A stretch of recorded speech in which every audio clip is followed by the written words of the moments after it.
So in today's class, we are going to talk about managing computer resources. Resources means what, guys? CPU and RAM. What we are managing, computer resources, means CPU and RAM. CPU, RAM also we call memory. Correct? That already you know. So sometimes I use the word RAM, sometimes I use the word memory. So you can think both are same. Yes, both are same only, correct or not? A pod in Kubernetes will run with no limits. By default, it runs with no limits. This is my base machine. Having a pod inside container. Now, by default, container, what resources that will take maximum? Your base machine resources. I told you, right, at the beginning of Kubernetes, even in Docker also we have discussed. During runtime container, whatever RAM, hard disk, whatever it needs, CPU, RAM, hard disk, during runtime, those will be taken from base machine, whatever it needs. So what is the maximum limit that it can take equivalent to the limit of your EC2 instance? Whatever EC2 instance, your resources are there, container can take maximum that much only, not beyond that. Correct or not? See, my dad's income is 100 rupees. Now, my dad income is 100 rupees. I'm depending upon my dad's income. So what's the maximum money that I can take from my dad? 100 rupees only. Correct or not? Not more than that. Minimum, as per my requirement, I can take 10 rupees, 20 rupees. But what's the maximum? 100 rupees. Whatever my dad's income is, that much only I can take, not beyond that. Right? Here also same thing. So a pod in Kubernetes will run with no limits on CPU and RAM by default. No limit means based on the base machine resources. You can optionally specify how much CPU and RAM each container needs. You can specify, you can control these resources. I'll explain here why we need to control, I'll explain. But yes, you can control that, we can put some limitation that, hey, container, you should not take more than this much. Container 2, you cannot take more than this much. Like that, we can control. Okay. So the scheduler decides which node to place pods on only if node has enough CPU reserve available to satisfy the pod, CPU, and memory request. Generally, this is my master. These are my nodes. When you apply manifest, let's say one pod with two containers. So that pod will be created on which node? We don't know. Who will decide? Scheduler. Kube scheduler will decide, right? That pod should be created on node 1 or node 2. On what basis? Wherever sufficient resources are there, like CPU and RAM. Correct? Wherever it feel like, yes, enough resources are there, in that node, it will create that pod and container. Kube scheduler will decide. Okay, this process of verification we call service discovery. Before Kube scheduler, it verifies the resources of machines.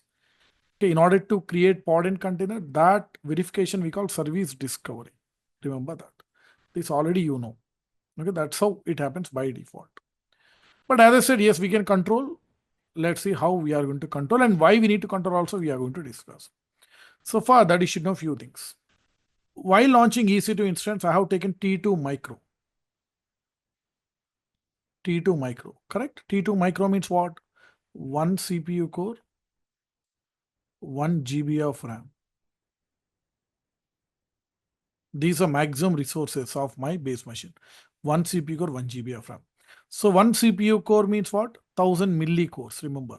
Here we are going to define in millicores, 1000 millicores. 1 GB of RAM is 1024 MB of RAM. Okay. So here they are giving MIB. MB, see, GB means gigabyte. GAB means gigabyte. Gigabyte. TB means terabyte. TAB means TB byte. MB means megabyte. MIB means MIB byte. MIB. KB means kilobyte. KIB means kibibyte. What is the difference? There is a small difference between these two. Let me show you. If you type in Google, let's say GB versus GIB, you can verify. This means 1 GB is equivalent to 1.07 GB.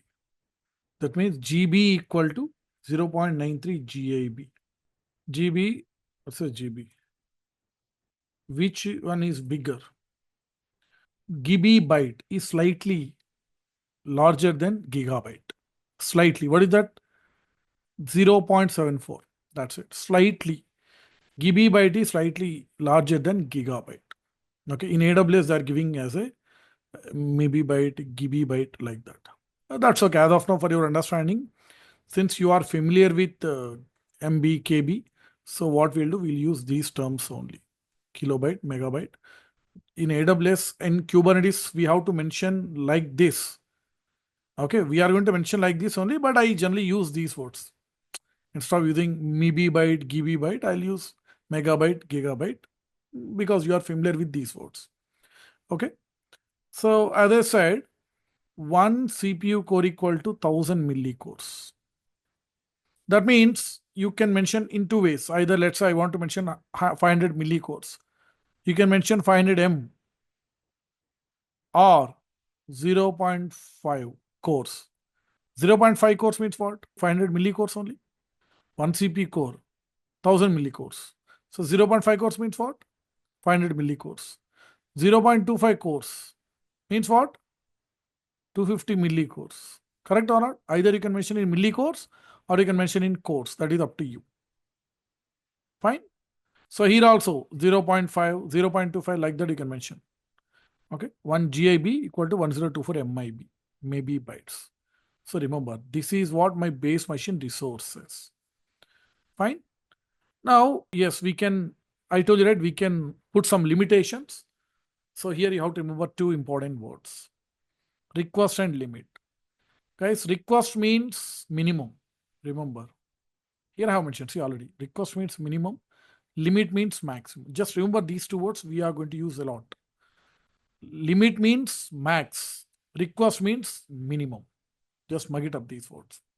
Now the question is, why should I control these resources? Why should I? What is the need?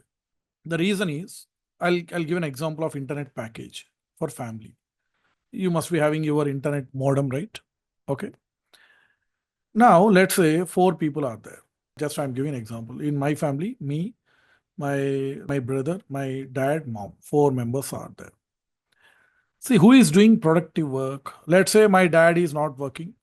My mom, assume that my mom also not working. My brother is just doing time pass, scrolling Instagram reels and all, not productive work. Assume that I'm doing productive work. I'm teaching, so these are productive work. Assume. Okay. Now let's say my family plan that is 100 GB.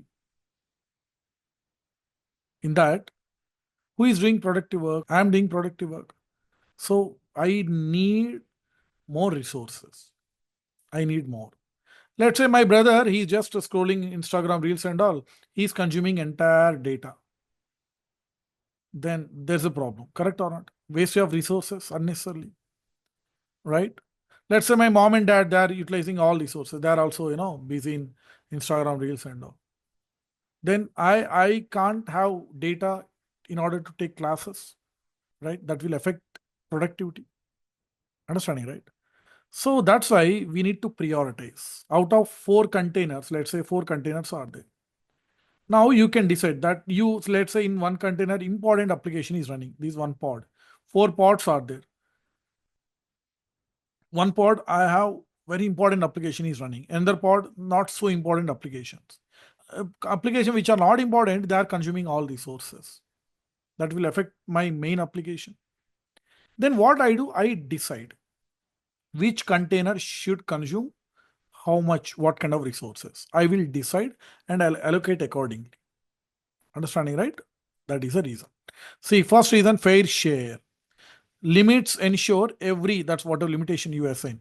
Ensure that every app gets a fair slice of resources. So one does not consume everything. Here, my brother is consuming everything. Then it's a big problem for remaining 3 of us. Correct or not? So why we need to control? So that everyone will get a fair share. So out of 100 GB, let's say, I allocate 20 GB to my mom, 20 GB to my dad. My brother is just using useless work he's doing. So 10 GB for my brother. Remaining 50 GB I use for myself. Right? Like that you can prioritize who should use how much. Okay. Efficient usage helps utilize resources wisely, avoiding waste and keeping cost down. Correct or not? So here, efficient usage, wisely, avoiding wastage. Here, these are wastage of resources, but that's okay. He wants to enjoy. That's why I'm assigning a little bit of data. Fine. Understanding, right? Stable performance keeps apps running smoothly by preventing one from slowing down others. Out of four, let's say only one content is consuming all resources, then others will not run. Correct or not? Others will not run. You might have observed, right, in your laptop. How do you verify what kind of resources that your laptop is consuming? You do one thing, Alt Control Delete. Type here, Alt Control Delete. Go to Task Manager. When you go to Task Manager, go to Performance. Now here, observe carefully. CPU, RAM, hard disk, right? It is giving all details. How much CPU it is consuming? 44%. 44%. Generally, and how much RAM that my laptop is consuming? Around 12 GB. Okay, 12 GB. Because whenever I take classes, that time my laptop consumes more resources.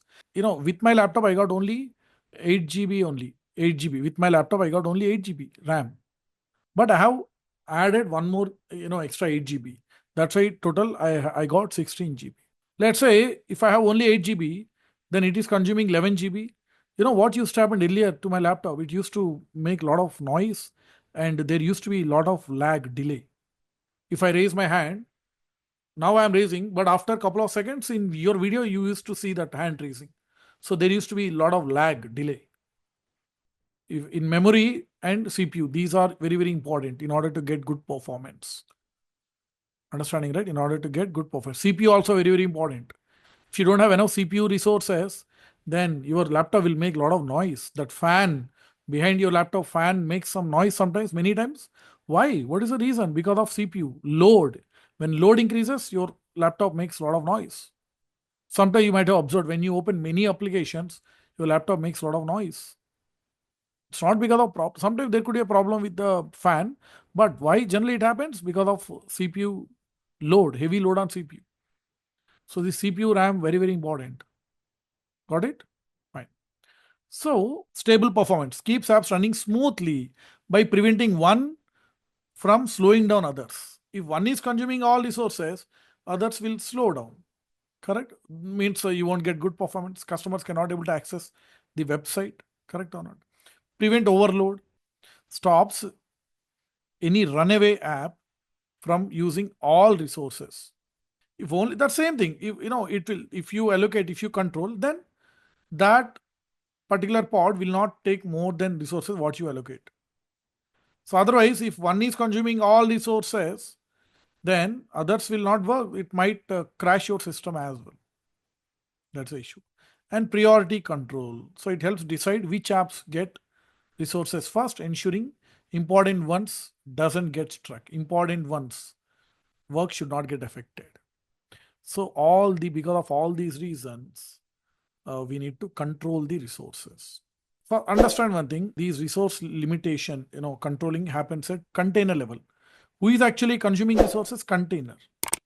Remember that we applied container level, not at pod level. Let's do it, then only you'll understand.